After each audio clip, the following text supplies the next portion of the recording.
Salut tout le monde.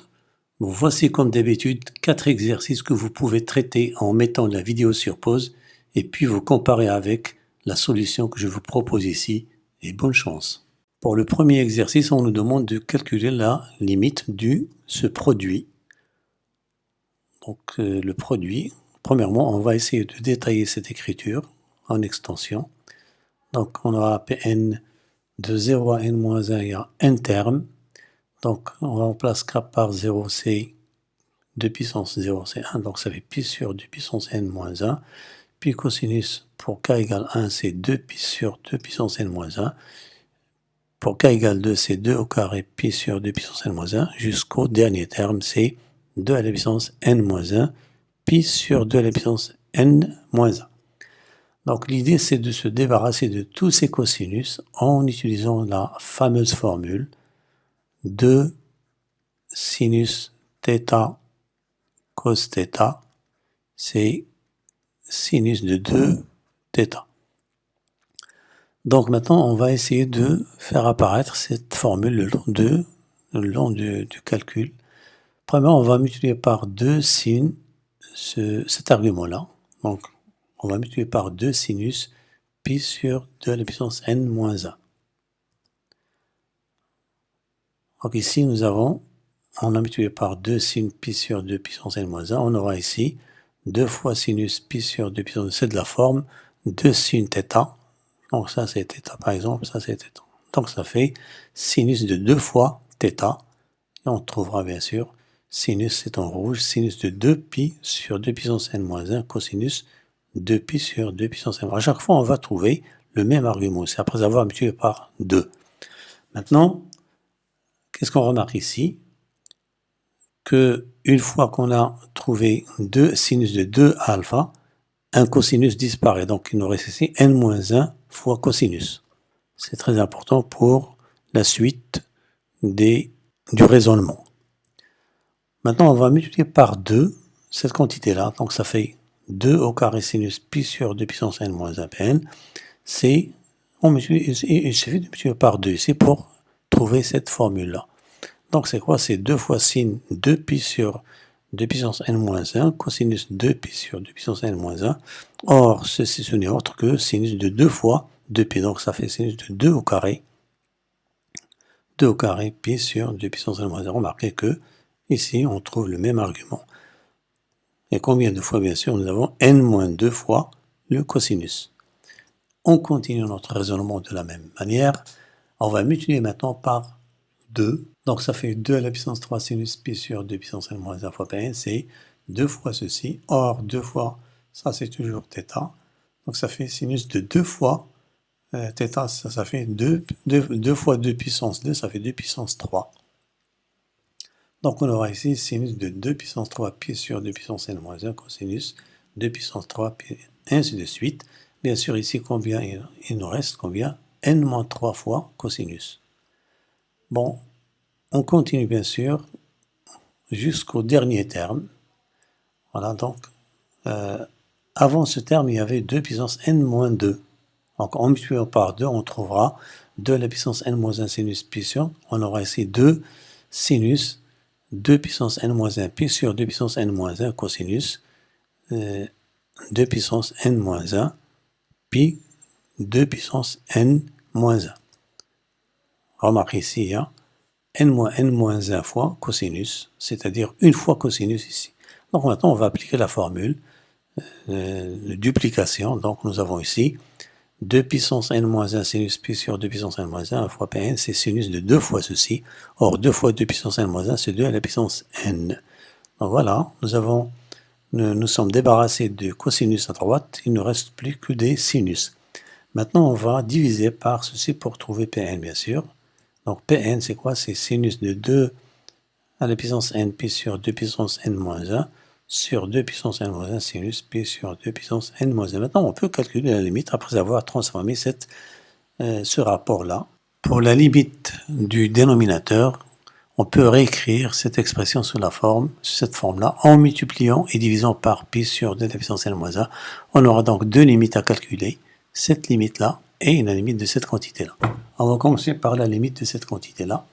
On a limite quand n tend vers plus infini de cette quantité, c'est n'est autre que, ici c'est grand X qui tend vers 0. Pourquoi? On va poser grand X égale pi sur 2 à la puissance n moins 1, quand n tend vers plus infini, grand X tend vers 0, et la limite de sinus x sur x quand x tend vers 0, c'est une limite remarquable qui vaut 1. Donc la limite c'est 1, c'est 1 fois pi, c'est pi. Pour la limite de cette quantité-là, on va réécrire, bien sûr, 2 à la puissance n moins 1, c'est, on a ici 2 à la puissance n moins 1, c'est 1 demi fois 2 à la puissance n. Donc on va factoriser par 2 à la puissance n en haut et en bas. Bien sûr, quand on factorise, on divise par 2 à la puissance n, que l'on peut écrire sous la forme 2 à la puissance moins n, qui tend vers 0 quand n tend vers plus infini. Donc la limite tend vers 1 demi. Finalement, la limite de toute cette quantité-là, c'est pi sur 2. Maintenant, on va calculer la limite du numérateur, pardon. On a limite de sinus de 2 puissance n, pi sur 2 à la puissance n moins 1, on va factoriser par 2 puissance n, en haut et en bas. Donc ça tend vers 0. Donc la limite de toute cette quantité tend vers pi, et sinus pi c'est 0. Finalement, la limite du produit que l'on nous demande, c'est 0 sur pi sur 2 qui vaut 0. Pour la solution de l'exercice 2, on nous demande de calculer cette intégrale. Bon, on peut procéder par changement de variable. Pourquoi? L'idée c'est que si on remplace x par pi moins x, sinus pi moins x ne change pas, cos carré pi moins x c'est cos x, donc d'où l'idée de procéder par changement de variable en posant bien sûr t égale pi moins x. Donc pour les bornes, quand x vaut 0, t vaut pi, et quand x vaut pi, t vaut 0, et dx vaut moins dt. X égale bien sûr pi moins t.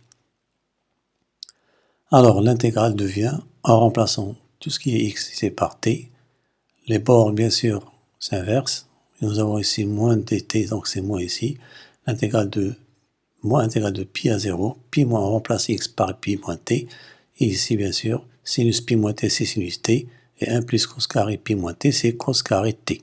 Donc on utilise bien sûr ici l'intégrale de 0 à pi, le moins disparaît, avec ici pi sinus t sur 1 plus cos carré t, l'intégrale est linéaire, et on fait sortir le pi, il nous reste ici intégrale, pi intégrale de 0 à pi sinus t sur 1 plus cos carré t dt, moins intégrale de 0 à pi t sinus t sur 1 plus cos carré t. Or ça ce n'est autre que j, c'est i. Donc nous avons i qui est égal à l'intégrale de 0 à pi, bien sûr sinus t sur 1 plus cos carré t dx, pardon c'est dt ici, moins i, donc 2i, on ramène moins i de l'autre côté, et on fait sortir le pi, et pi intégrale de 0 à pi sinus t sur 1 plus cos carré t dt ici. Donc il suffit de calculer maintenant cette intégrale-là. Calculons l'intégrale. Bien sûr, on va poser ici, on va poser x égale cos t. Pourquoi? Parce que si on dérive cosinus, on trouve ceci. Donc on va poser x égale cosinus t. Donc pour t égale 0, x vaut 1, cosinus de 0 c'est 1, et pour t quand t vaut pi, cos pi c'est moins 1, donc x vaut moins 1. Donc les bornes deviennent bien sûr 1 et moins 1 ici. Bien sûr,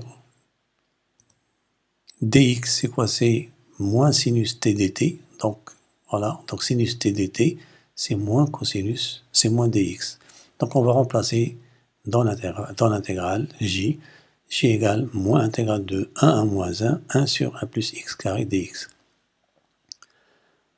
Parce que moins sinus t dt c'est dx. Donc qu'est-ce qu'on donc ça c'est pas difficile à calculer maintenant. On va inverser les bornes en faisant disparaître le moins. Donc c'est l'intégrale de moins 1 à 1 sur 1 plus x carré dx. Or il se trouve que cette fonction est paire, donc c'est 2 fois l'intégrale de 0 à 1 sur 1 plus x carré dx parce que cette fonction est paire. Or, cette intégrale, ce n'est autre que une primitive de cette fonction, c'est arctangent de x. Donc j, c'est 2 fois arctangent de x pris entre 0 et 1, c'est arctangent de 1 moins arctangent de 0, c'est 0. Or, arctangent de 1, c'est pi sur 4. 2 fois pi sur 4, c'est pi sur 2. Or, on avait 2i égale pi fois j, donc i égale, donc 2i égale, pi fois pi sur 2, c'est pi carré sur 2. Et finalement, i vaut pi carré sur 4. Pour la solution de l'exercice 3, on nous demande de calculer cette intégrale, intégrale de 0 à pi sur 4, ln de 1 plus tangente x dx. Pour cela, on va utiliser une propriété appelée propriété de Roy. Qu'est-ce qu'il dit? On a l'intégrale de a à b f de x dx. C'est l'intégrale de a à b f de a plus b moins x dx. Bref, c'est une fonction continue sur AB. Alors, ici, on va poser bien sûr x égale pi sur 4 moins t, parce que nous avons ici a qui vaut 0 et b pi sur 4. Donc, d'où l'idée de prendre a plus b moins t. Donc, c'est pi sur 4 moins t. Donc, pour les bornes, bien sûr, quand x vaut 0, t vaut pi sur 4, et quand x vaut pi sur 4, t vaut 0, et dx égale moins dt. Donc, l'intégrale j devient moins intégrale de pi sur 4 à 0, ln de 1 plus tangente pi sur 4 moins t dt. Or, tangente de pi moins, on utilise cette formule-là, tangente de 1 moins b, c'est tangente de a moins tangente de b sur 1 plus tangente a, tangente b. Or, tangente de pi sur 4, c'est 1. Donc, il nous reste ici tangente de pi sur 4 moins t, c'est 1 moins tangente t sur 1 plus tangente t.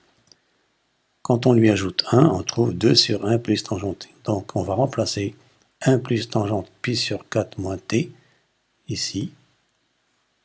Et on trouve bien sûr notre intégrale j devient intégrale de 0 à pi sur 4, ln de 2 sur 1 plus tangente t dt. Or, ln de 2a sur b, c'est ln de 1 moins ln de b. Donc, on aura ici, après avoir utilisé cette formule et la linéarité de l'intégrale, on trouve intégrale de 0 à pi sur 4 ln de 2 dt moins intégrale de 0 à pi sur 4 ln de 1 plus tangente t dt. Bien sûr, ça c'est une intervention constante, donc c'est ln de 2 fois pi sur 4. Or, ça ce n'est autre que l'intégrale j. Donc nous avons ici 2 fois j égale pi sur 4 ln de 2. Et on divise tout par 2, on trouve notre intégrale j, c'est pi sur 8 ln de 2. Bon, pour la solution de l'exercice 4, on nous demande de calculer le produit de z puissance k plus z bar à la puissance k. Bien sûr, c'est le conjugué de z. Pour cela, on nous donne le module R et un argument, c'est θ. Donc z bar, c'est quoi? C'est R exponentielle moins θ. Donc on va calculer cette quantité en fonction de R et de θ. Bon, on a z puissance k plus z bar puissance k. C'est quoi? C'est R à la puissance k exponentielle I kθ plus exponentielle moins I kθ.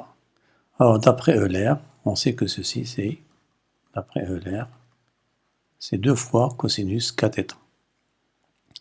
Donc, il suffit de calculer maintenant le produit de cette quantité-là. Donc, k variant de 1 à n, donc de 2 va se répéter n fois. Donc, c'est 2 fois 2 fois 2 combien? N fois. C'est 2 à la puissance n. Comme 2 à la puissance n est indépendant de k, on peut le faire sortir du signe produit. Donc, il nous reste produit de r puissance k cosinus 4. Or, le produit de ce produit, c'est le produit des produits. On aura ici 2 puissance n. Or produit k variant de 1 à n, r puissance k, c'est r à la puissance somme de 1 à n k, qui est égal bien sûr à r à la puissance n facteur de n plus 1 sur 2. Donc le produit vaut 2 à la puissance n, r à la puissance n facteur de n plus 1 sur 2. Ici, le produit ici des cosinus k, θ ne change pas. Voilà, donc c'est terminé pour la solution de ces 4 exercices. J'espère vous retrouver pour de nouveaux exercices, mais n'oubliez pas de vous abonner à ma chaîne et de partager avec vos camarades pour que tout le monde en profite, et à bientôt.